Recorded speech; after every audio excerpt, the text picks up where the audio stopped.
श्री आञ्जनेयस्तोत्रम् शृणुदेवि प्रवक्ष्यामि स्तोत्रं सर्वभयापहं सर्वकामप्रदं नृणां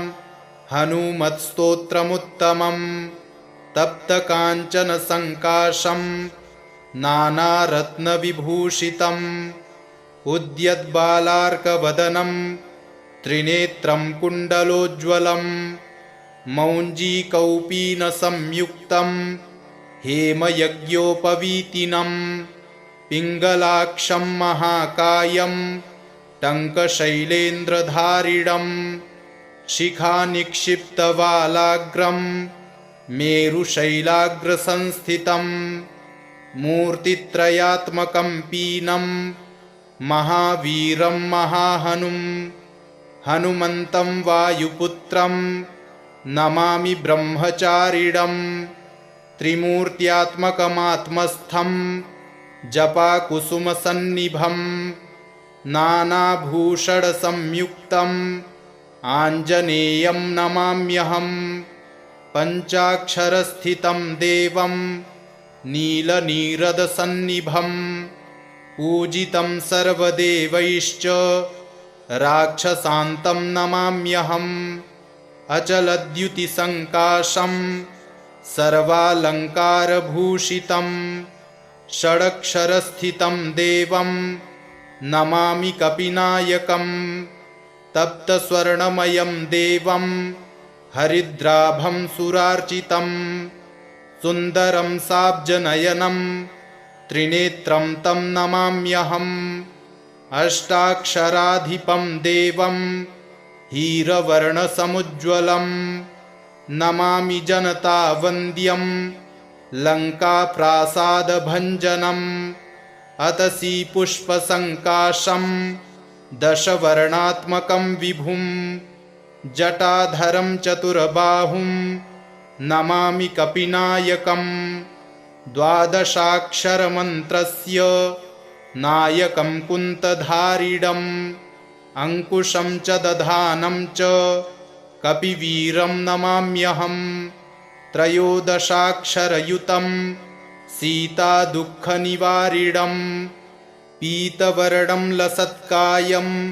भजे सुग्रीवमन्त्रिणं मालामन्त्रात्मकं देवं चित्रवर्णं चतुर्भुजं पाशाङ्कुशाभयकरं धृतटङ्कं नमाम्यहम् सुरासुरगणैः सर्वैः संस्तुतं प्रणमाम्यहम् एवं ध्यायेन्नरो नित्यं सर्वपापैः प्रमुच्यते प्राप्नोति चिन्तितं कार्यं शीघ्रमेव न संशयः। शृणुदेवि प्रवक्ष्यामि स्तोत्रं सर्वभयापहं सर्वकामप्रदं नृणां हनुमत्स्तोत्रमुत्तमं तप्तकाञ्चनसङ्काशं नानारत्नविभूषितम् उद्यद्बालार्कवदनं त्रिनेत्रं कुण्डलोज्ज्वलं मौञ्जीकौपीनसंयुक्तं हेमयज्ञोपवीतिनं पिङ्गलाक्षं महाकायं टङ्कशैलेन्द्रधारिणं शिखानिक्षिप्तवालाग्रं मेरुशैलाग्रसंस्थितं मूर्तित्रयात्मकं पीनं महावीरं महाहनुं हनुमन्तं वायुपुत्रं नमामि ब्रह्मचारिणं त्रिमूर्त्यात्मकमात्मस्थं जपाकुसुमसन्निभं नानाभूषणसंयुक्तम् आञ्जनेयं नमाम्यहम् पञ्चाक्षरस्थितं देवं नीलनीरदसन्निभं पूजितं सर्वदेवैश्च राक्षसान्तं नमाम्यहम् अचलद्युतिसङ्काशं सर्वालङ्कारभूषितं षडक्षरस्थितं देवं नमामि कपिनायकं तप्तस्वर्णमयं देवं हरिद्राभं सुरार्चितं सुन्दरं साब्जनयनं त्रिनेत्रं तं नमाम्यहम् अष्टाक्षराधिपं देवं हीरवर्णसमुज्ज्वलं नमामि जनतावन्द्यं लङ्काप्रासादभञ्जनम् अतसी पुष्पसङ्काशं दशवर्णात्मकं विभुं जटाधरं चतुर्बाहुं नमामि कपिनायकं द्वादशाक्षरमन्त्रस्य नायकं कुन्तधारिणम् अंकुशं च दधानं च कपिवीरं नमाम्यहम् त्रयोदशाक्षरयुतं सीतादुःखनिवारिणं पीतवर्णं लसत्कायं भजे सुग्रीवमन्त्रिणं मालामन्त्रात्मकं देवं चित्रवर्णं चतुर्भुजं पाशाङ्कुशाभयकरं धृतटङ्कं नमाम्यहम् सुरासुरगणैः सर्वैः संस्तुतं प्रणमाम्यहम् एवं ध्यायेन्नरो नित्यं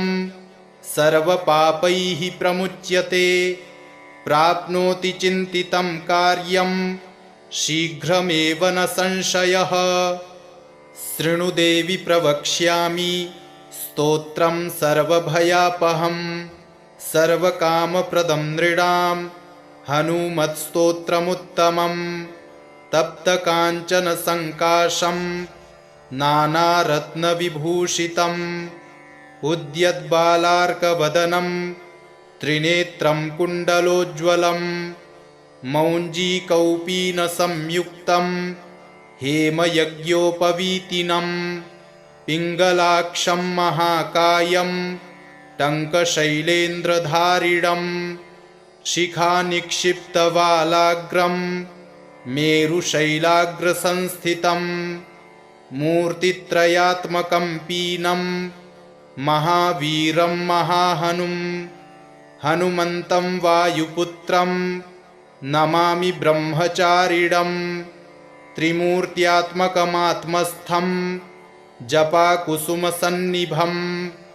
नानाभूषणसंयुक्तम् आञ्जनेयं नमाम्यहम् पञ्चाक्षरस्थितं देवं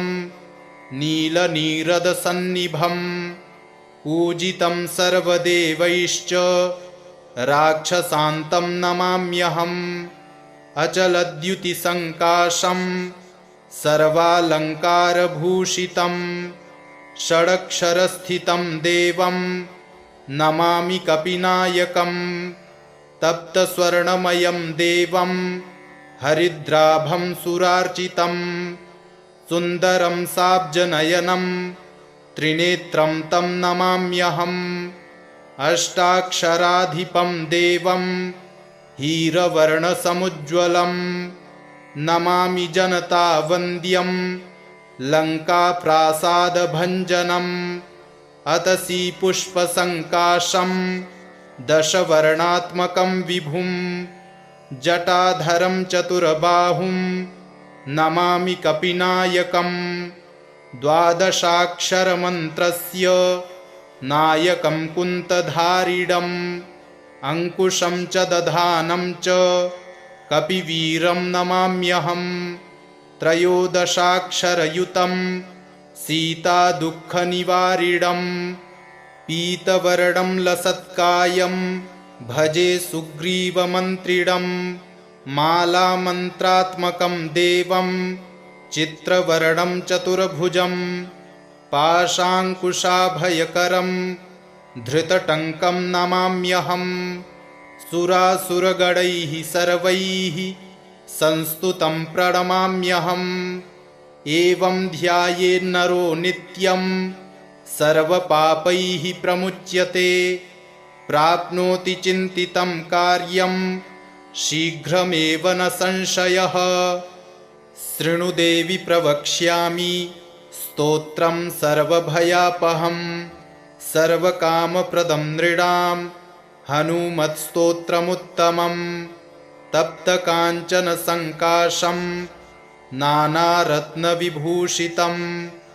उद्यद्बालार्कवदनं त्रिनेत्रं कुण्डलोज्ज्वलं मौञ्जीकौपीनसंयुक्तं हेमयज्ञोपवीतिनं पिङ्गलाक्षं महाकायं टङ्कशैलेन्द्रधारिणं शिखानिक्षिप्तवालाग्रं मेरुशैलाग्रसंस्थितं मूर्तित्रयात्मकं पीनं महावीरं महाहनुं हनुमन्तं वायुपुत्रं नमामि ब्रह्मचारिणं त्रिमूर्त्यात्मकमात्मस्थं जपाकुसुमसन्निभं नानाभूषणसंयुक्तम् आञ्जनेयं नमाम्यहं पञ्चाक्षरस्थितं देवं नीलनीरदसन्निभं पूजितं सर्वदेवैश्च राक्षसान्तं नमाम्यहम् अचलद्युतिसङ्काशं सर्वालङ्कारभूषितं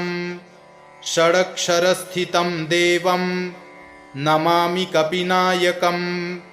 तप्तस्वर्णमयं देवं हरिद्राभं सुरार्चितं सुन्दरं साब्जनयनं त्रिनेत्रं तं नमाम्यहम् अष्टाक्षराधिपं देवं हीरवर्णसमुज्ज्वलं नमामि जनतावन्द्यं लङ्काप्रासादभञ्जनम् अतसी पुष्पसङ्काशं दशवर्णात्मकं विभुं जटाधरं चतुर्बाहुं नमामि कपिनायकं द्वादशाक्षरमन्त्रस्य नायकं कुन्तधारिणम् अंकुशं च दधानं च कपिवीरं नमाम्यहम् त्रयोदशाक्षरयुतं सीतादुःखनिवारिणं पीतवर्णं लसत्कायं भजे सुग्रीवमन्त्रिणं मालामन्त्रात्मकं देवं चित्रवर्णं चतुर्भुजं पाशाङ्कुशाभयकरं धृतटङ्कं नमाम्यहम् सुरासुरगणैः सर्वैः संस्तुतं प्रणमाम्यहम् एवं ध्यायेन्नरो नित्यं सर्वपापैः प्रमुच्यते प्राप्नोति चिन्तितं कार्यं शीघ्रमेव न संशयः। शृणु देवि प्रवक्ष्यामि स्तोत्रं सर्वभयापहं सर्वकामप्रदं नृणां हनुमत्स्तोत्रमुत्तमं तप्तकाञ्चनसङ्काशं नानारत्नविभूषितम् उद्यद्बालार्कवदनं त्रिनेत्रं कुण्डलोज्ज्वलं मौञ्जीकौपीनसंयुक्तं हेमयज्ञोपवीतिनं पिङ्गलाक्षं महाकायं टङ्कशैलेन्द्रधारिणं शिखानिक्षिप्तवालाग्रं मेरुशैलाग्रसंस्थितं मूर्तित्रयात्मकं पीनं महावीरं महाहनुं हनुमन्तं वायुपुत्रं नमामि ब्रह्मचारिणं त्रिमूर्त्यात्मकमात्मस्थं जपाकुसुमसन्निभं नानाभूषणसंयुक्तम् आञ्जनेयं नमाम्यहम् पञ्चाक्षरस्थितं देवं नीलनीरदसन्निभं पूजितं सर्वदेवैश्च राक्षसान्तं नमाम्यहम् अचलद्युतिसङ्काशं सर्वालङ्कारभूषितं षडक्षरस्थितं देवं नमामि कपिनायकं तप्तस्वर्णमयं देवं हरिद्राभं सुरार्चितं सुन्दरं साब्जनयनं त्रिनेत्रं तं नमाम्यहम् अष्टाक्षराधिपं देवं हीरवर्णसमुज्ज्वलं नमामि जनतावन्द्यं लङ्काप्रासादभञ्जनम् अतसी पुष्पसङ्काशं दशवर्णात्मकं विभुं जटाधरं चतुर्बाहुं नमामि कपिनायकम् द्वादशाक्षरमन्त्रस्य नायकं कुन्तधारिणम् अंकुशं च दधानं च कपिवीरं नमाम्यहम् त्रयोदशाक्षरयुतं सीतादुःखनिवारिणम् पीतवर्णं लसत्कायं भजे सुग्रीवमन्त्रिणम् मालामन्त्रात्मकं देवं चित्रवर्णं चतुर्भुजं पाशाङ्कुशाभयकरं धृतटङ्कं नमाम्यहम् सुरासुरगणैः सर्वैः संस्तुतं प्रणमाम्यहम् एवं ध्यायेन्नरो नित्यं सर्वपापैः प्रमुच्यते प्राप्नोति चिन्तितं कार्यं शीघ्रमेव न संशयः। शृणु देवि प्रवक्ष्यामि स्तोत्रं सर्वभयापहं सर्वकामप्रदं नृणां हनुमत्स्तोत्रमुत्तमम् तप्तकाञ्चनसङ्काशं नानारत्नविभूषितम् उद्यद्बालार्कवदनं त्रिनेत्रं कुण्डलोज्ज्वलं मौञ्जीकौपीनसंयुक्तं हेमयज्ञोपवीतिनं पिङ्गलाक्षं महाकायं टङ्कशैलेन्द्रधारिणं शिखानिक्षिप्तवालाग्रं मेरुशैलाग्रसंस्थितं मूर्तित्रयात्मकं पीनं महावीरं महाहनुं हनुमन्तं वायुपुत्रं नमामि ब्रह्मचारिणं त्रिमूर्त्यात्मकमात्मस्थं जपाकुसुमसन्निभं नानाभूषणसंयुक्तम् आञ्जनेयं नमाम्यहम् पञ्चाक्षरस्थितं देवं नीलनीरदसन्निभं पूजितं सर्वदेवैश्च राक्षसान्तं नमाम्यहम् अचलद्युतिसङ्काशं सर्वालङ्कारभूषितं षडक्षरस्थितं देवं नमामि कपिनायकम् तप्तस्वर्णमयं देवं हरिद्राभं सुरार्चितं सुन्दरं साब्जनयनं त्रिनेत्रं तं नमाम्यहम् अष्टाक्षराधिपं देवं हीरवर्णसमुज्ज्वलं नमामि जनतावन्द्यं लङ्काप्रासादभञ्जनम् अतसी पुष्पसङ्काशं दशवर्णात्मकं विभुं जटाधरं चतुर्बाहुं नमामि कपिनायकम् द्वादशाक्षरमन्त्रस्य नायकं कुन्तधारिणम् अंकुशं च दधानं च कपिवीरं नमाम्यहम् त्रयोदशाक्षरयुतं सीतादुःखनिवारिणम् पीतवर्णं लसत्कायं भजे सुग्रीवमन्त्रिणम् मालामन्त्रात्मकं देवं चित्रवर्णं चतुर्भुजं पाशाङ्कुशाभयकरं धृतटङ्कं नमाम्यहम् सुरासुरगणैः सर्वैः संस्तुतं प्रणमाम्यहम् एवं ध्यायेन्नरो नित्यं सर्वपापैः प्रमुच्यते प्राप्नोति चिन्तितं कार्यं शीघ्रमेव न संशयः।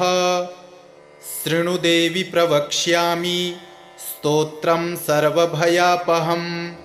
सर्वकामप्रदं नृणां हनुमत्स्तोत्रमुत्तमम् तप्तकाञ्चनसङ्काशं नानारत्नविभूषितम् उद्यद्बालार्कवदनं त्रिनेत्रं कुण्डलोज्ज्वलं मौञ्जीकौपीनसंयुक्तं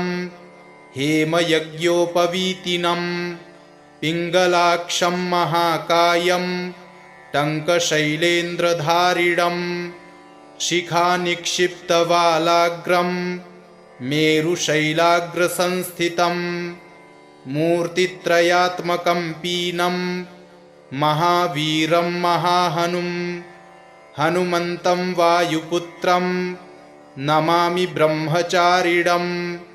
त्रिमूर्त्यात्मकमात्मस्थं जपाकुसुमसन्निभं नानाभूषणसंयुक्तम् आञ्जनेयं नमाम्यहं पञ्चाक्षरस्थितं देवं नीलनीरदसन्निभं पूजितं सर्वदेवैश्च राक्षसान्तं नमाम्यहम् अचलद्युतिसङ्काशं सर्वालङ्कारभूषितं षडक्षरस्थितं देवं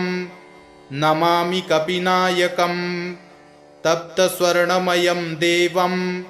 हरिद्राभं सुरार्चितं सुन्दरं साब्जनयनं त्रिनेत्रं तं नमाम्यहम् अष्टाक्षराधिपं देवं हीरवर्णसमुज्ज्वलं नमामि जनतावन्द्यं लङ्काप्रासादभञ्जनम् अतसी पुष्पसङ्काशं दशवर्णात्मकं विभुं जटाधरं चतुर्बाहुं नमामि कपिनायकं द्वादशाक्षरमन्त्रस्य नायकं कुन्तधारिणम् अंकुशं च दधानं च कपिवीरं नमाम्यहम् त्रयोदशाक्षरयुतं सीतादुःखनिवारिणं पीतवर्णं लसत्कायं भजे सुग्रीवमन्त्रिणं मालामन्त्रात्मकं देवं चित्रवर्णं चतुर्भुजं पाशाङ्कुशाभयकरं धृतटङ्कं नमाम्यहम् सुरासुरगणैः सर्वैः संस्तुतं प्रणमाम्यहम् एवं ध्यायेन्नरो नित्यं सर्वपापैः प्रमुच्यते प्राप्नोति चिन्तितं कार्यं शीघ्रमेव न संशयः। शृणु देवि प्रवक्ष्यामि स्तोत्रं सर्वभयापहं सर्वकामप्रदं नृणां हनुमत्स्तोत्रमुत्तमं तप्तकाञ्चनसङ्काशं नानारत्नविभूषितम् उद्यद्बालार्कवदनं त्रिनेत्रं कुण्डलोज्ज्वलं मौञ्जीकौपीनसंयुक्तं हेमयज्ञोपवीतिनं पिङ्गलाक्षं महाकायं टङ्कशैलेन्द्रधारिणं शिखानिक्षिप्तवालाग्रं मेरुशैलाग्रसंस्थितं मूर्तित्रयात्मकं पीनं महावीरं महाहनुं हनुमन्तं वायुपुत्रं नमामि ब्रह्मचारिणं त्रिमूर्त्यात्मकमात्मस्थं जपाकुसुमसन्निभं नानाभूषणसंयुक्तं आञ्जनेयं नमाम्यहम् पञ्चाक्षरस्थितं देवं नीलनीरदसन्निभं पूजितं सर्वदेवैश्च राक्षसान्तं नमाम्यहम् अचलद्युतिसङ्काशं सर्वालङ्कारभूषितं षडक्षरस्थितं देवं नमामि कपिनायकं तप्तस्वर्णमयं देवं हरिद्राभं सुरार्चितं सुन्दरं साब्जनयनं त्रिनेत्रं तं नमाम्यहम् अष्टाक्षराधिपं देवं हीरवर्णसमुज्ज्वलं नमामि जनतावन्द्यं लङ्काप्रासादभञ्जनम् अतसी पुष्पसङ्काशं दशवर्णात्मकं विभुं जटाधरं चतुर्बाहुं नमामि कपिनायकं द्वादशाक्षरमन्त्रस्य नायकं कुन्तधारिणम् अंकुशं च दधानं च कपिवीरं नमाम्यहम् त्रयोदशाक्षरयुतं सीतादुःखनिवारिणं पीतवर्णं लसत्कायं भजे सुग्रीवमन्त्रिणं मालामन्त्रात्मकं देवं चित्रवर्णं चतुर्भुजं पाशाङ्कुशाभयकरं धृतटङ्कं नमाम्यहम् सुरासुरगणैः सर्वैः संस्तुतं प्रणमाम्यहम् एवं ध्यायेन्नरो नित्यं सर्वपापैः प्रमुच्यते प्राप्नोति चिन्तितं कार्यं शीघ्रमेव न संशयः शृणु देवि प्रवक्ष्यामि स्तोत्रं सर्वभयापहं सर्वकामप्रदं नृणां हनुमत्स्तोत्रमुत्तमं तप्तकाञ्चनसङ्काशं नानारत्नविभूषितम् उद्यद्बालार्कवदनं त्रिनेत्रं कुण्डलोज्ज्वलं मौञ्जीकौपीनसंयुक्तं हेमयज्ञोपवीतिनं पिङ्गलाक्षं महाकायं टङ्कशैलेन्द्रधारिणं शिखानिक्षिप्तवालाग्रं मेरुशैलाग्रसंस्थितं मूर्तित्रयात्मकं पीनं महावीरं महाहनुं हनुमन्तं वायुपुत्रं नमामि ब्रह्मचारिणं त्रिमूर्त्यात्मकमात्मस्थं जपाकुसुमसन्निभं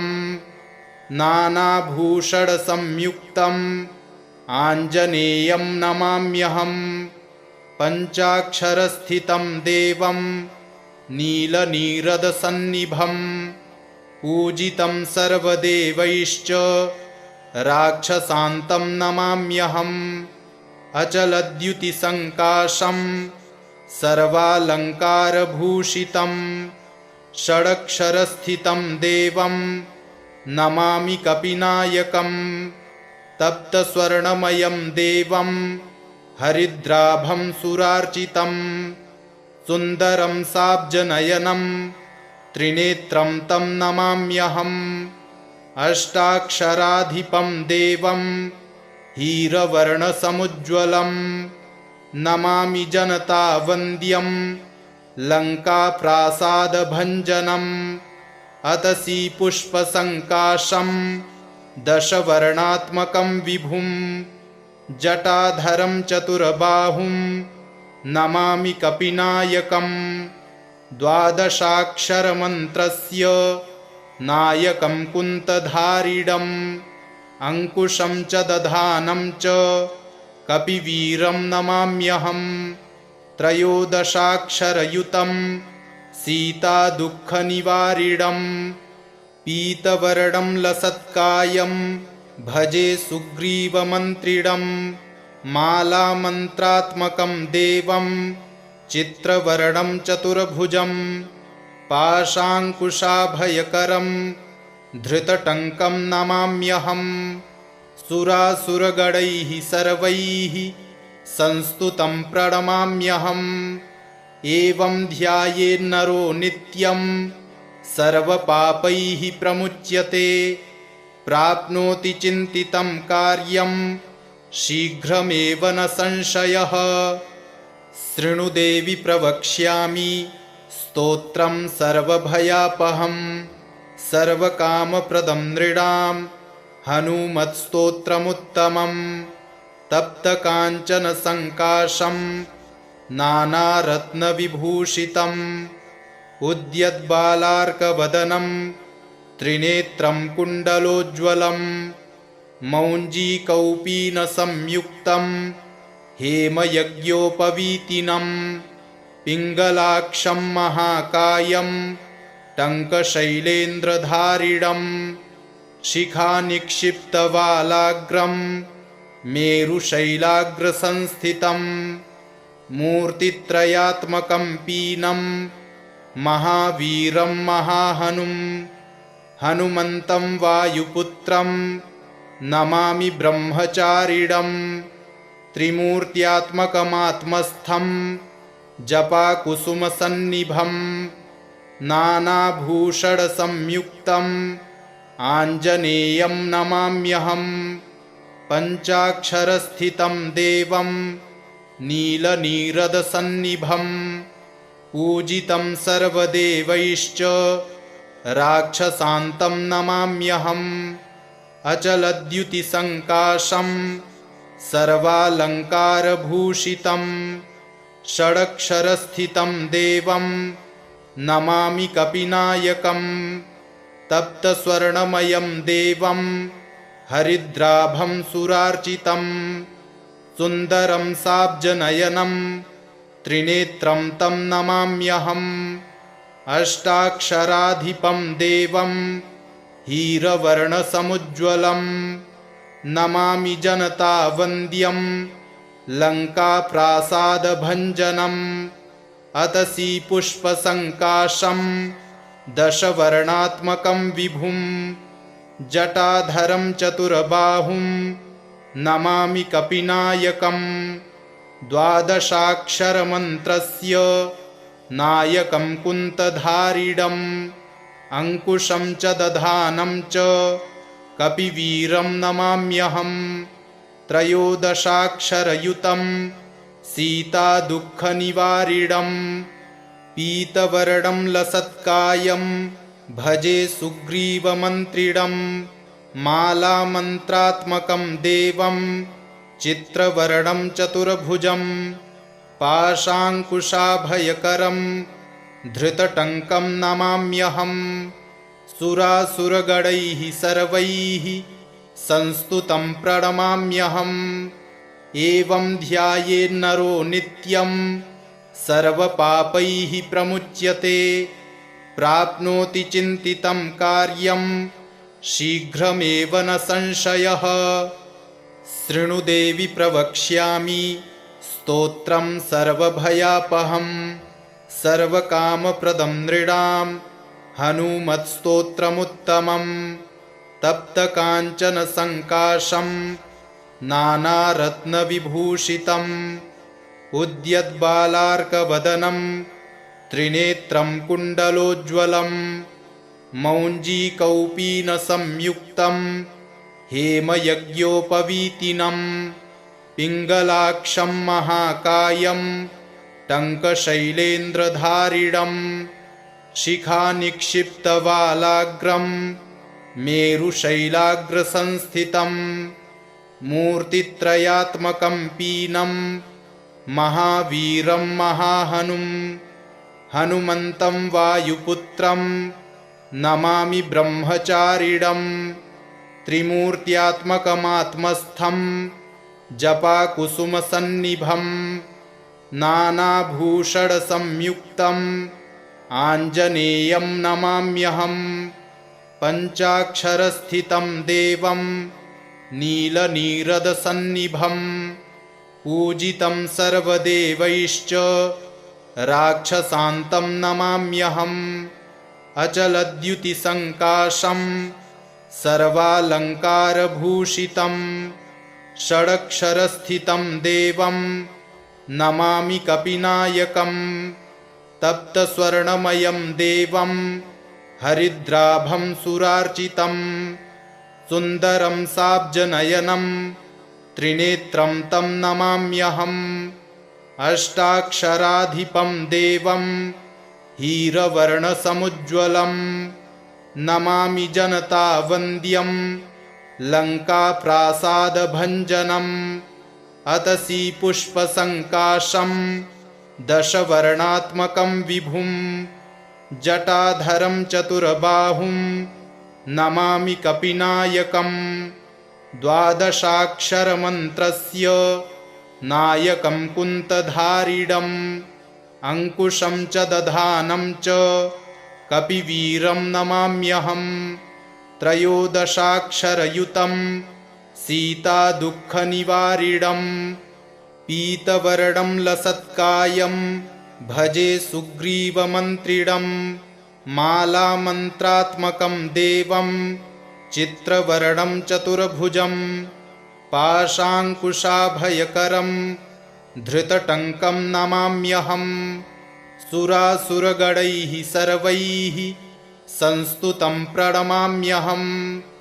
एवं ध्यायेन्नरो नित्यं